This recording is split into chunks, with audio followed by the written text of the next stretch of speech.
All right, ladies and gentlemen, welcome to topic 9, lesson 5, day 1 of completing the square.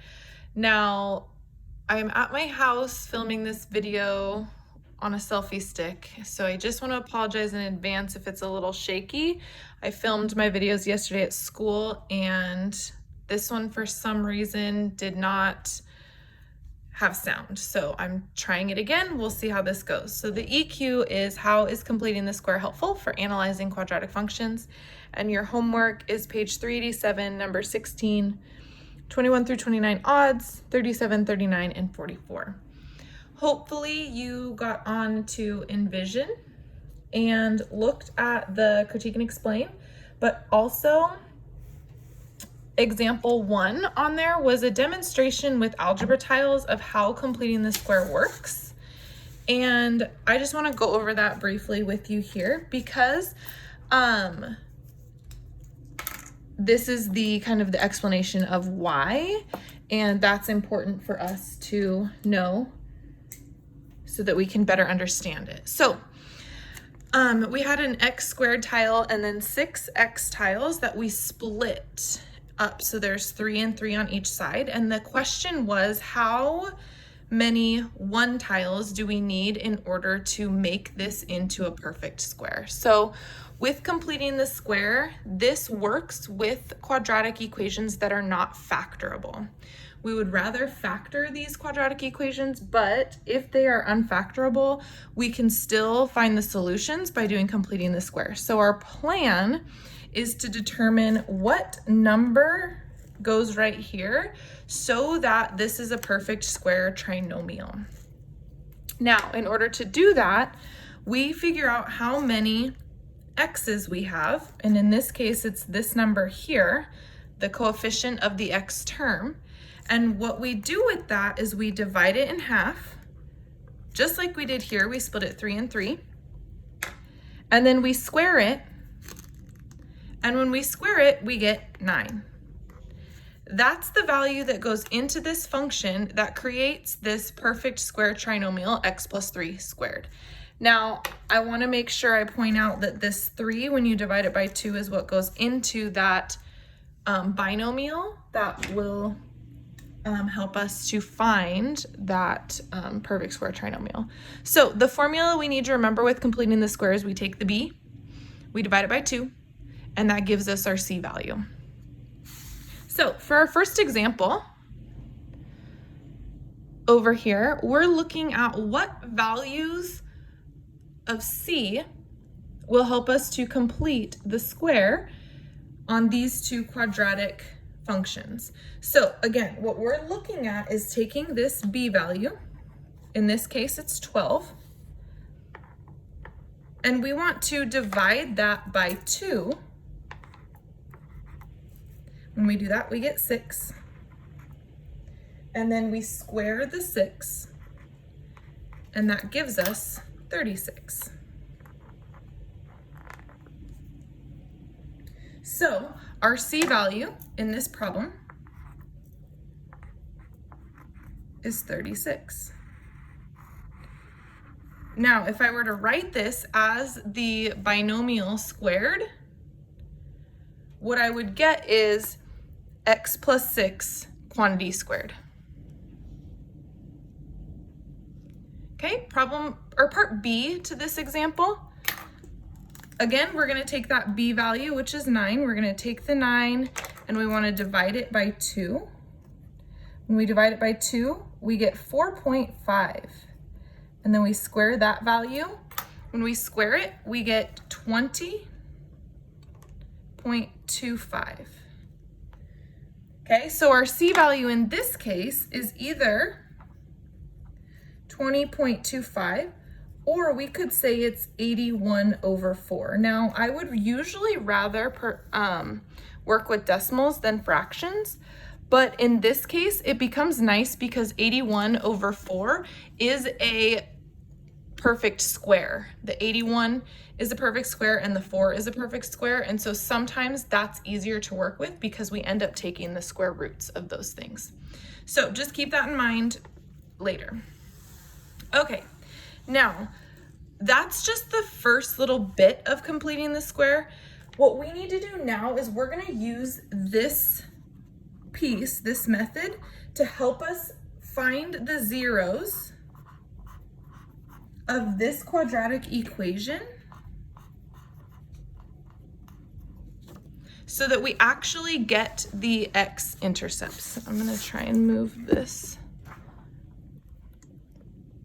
Okay. Now, with completing the square, this one's a little different with the other methods of finding zeros from quadratic equations. We actually want this to be set equal to 0. In this case, we do not want it set equal to 0.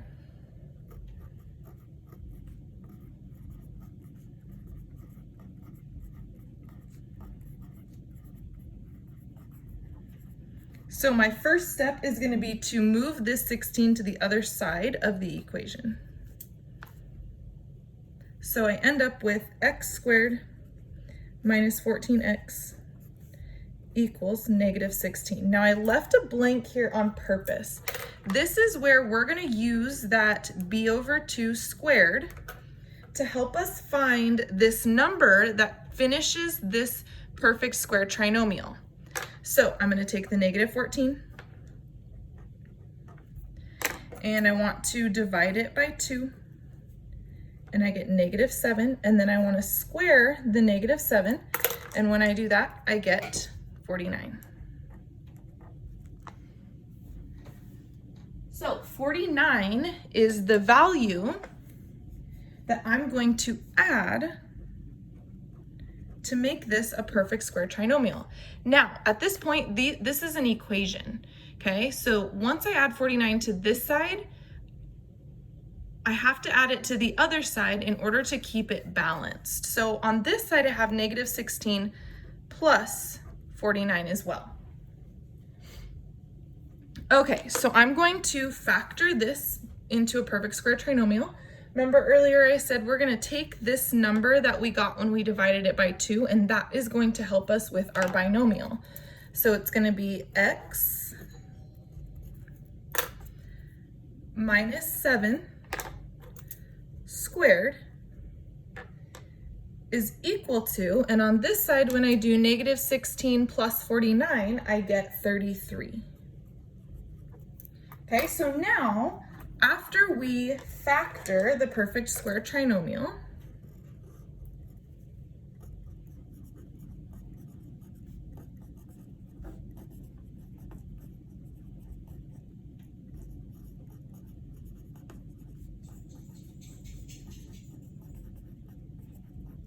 we're going to solve this equation just like we would if we were solving for x. So in order to undo the squared, we're going to actually take the square root of both sides, and I end up with x minus 7 equals plus or minus the square root of 33. And then I'm going to do the opposite of minus 7, so I'm going to add 7 to both sides. And when I do that, I get x equals 7 plus or minus the square root of 33. Now, those are the two solutions. I can break this up into the two different ones written out. It could be that x equals 7 plus root 33, or it could be that x equals 7 minus root 33. So these are the two solutions that you get from this. That plus or minus just means that it is plus and it is minus as well. So once we factor the perfect square trinomial, then we solve using inverse operations, just like you would any equation. Okay, and then you get two answers because we took the square root, has to be plus or minus, and those are your two zeros, or where that parabola crosses the x-axis. Now, what also is really nice is that we can use completing the square to help us write an equation in vertex form. So if you were given a function that is not factorable, you can actually transform it into vertex form to help you find that vertex easier.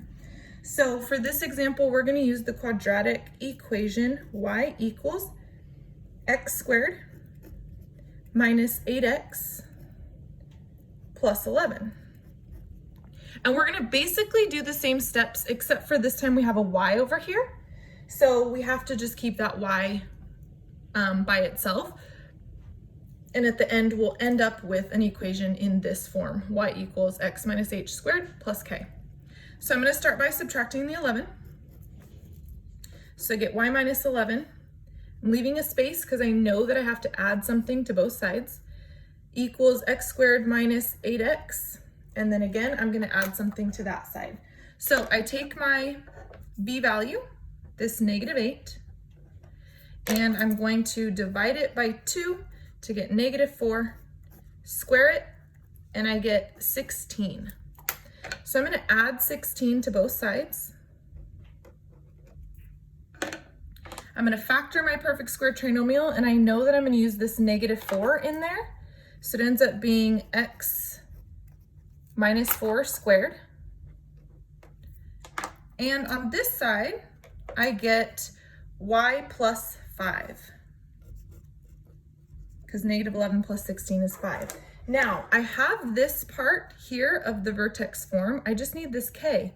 So all I'm going to do is move this 5 back over to the other side to get y equals x minus 4 squared minus 5.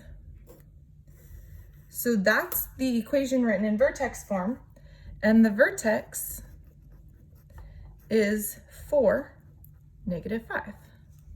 So that will help you in problems that are application problems in which they're asking you to find the maximum or minimum of the quadratic equation. You will be able to just manipulate it in this way using completing the square, and that will help you find the vertex.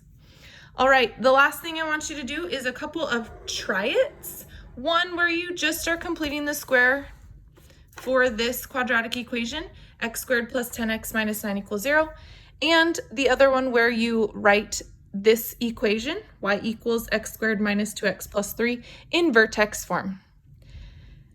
Good luck. You can check your answers with the picture of my notes when you finish. Have a good day.